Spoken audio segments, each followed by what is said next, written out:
YouTube, what's up? This is a deload workout. I decided that this is my deload week according to the Wendler 531 programming, and I decided I would film at least one of the deload workouts since they're not as fun as the heavyweight workouts. But once a month on Wendler 531, it has you do a deload, and I kind of see the sensibility to it when you're going really for strength week after week, like having a week where you can take off the pressure of really moving weights that are going to be excite your nervous system in fear of the weight.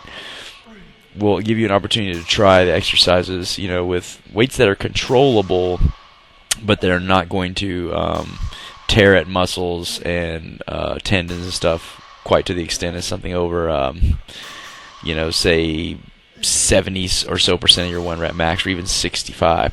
So I think 65% might be the highest this is deload programming goes, and I stick true to that, even though I do additional bodybuilding volume after these sets. Now personally, I have a hard time deloading. It's hard for me to go in the gym and just stop at 225. Like, this is not satisfying. I want to lift much more than this, but I just write it down on my piece of paper, and I do exactly what's on the paper, premeditated. That way I don't get in there and change my mind. I'm only doing 100 pounds on the lat pull-downs, and I'm using the twisting motion with the unilateral sort of setup there, and just really thinking hard on the muscle, like trying to feel it in my mind, like trying to contract the muscle and like feel where it is in my back that's contracting mentally, and that makes it actually tough. Sometimes you can feel a bit more of a burn in there without actually having to tax the muscle as much.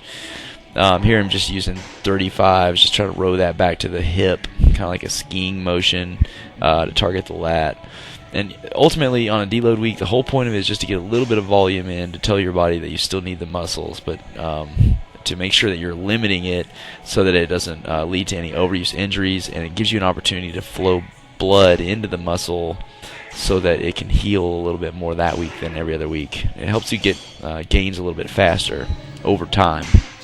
For somebody who's very new, it's not necessarily that important to do, but when you start moving heavy weight relative to your body weight, or heavy weight relative to anyone's body weight in some cases, then you would want to make sure that you're doing some deloads to give yourself that recovery opportunity.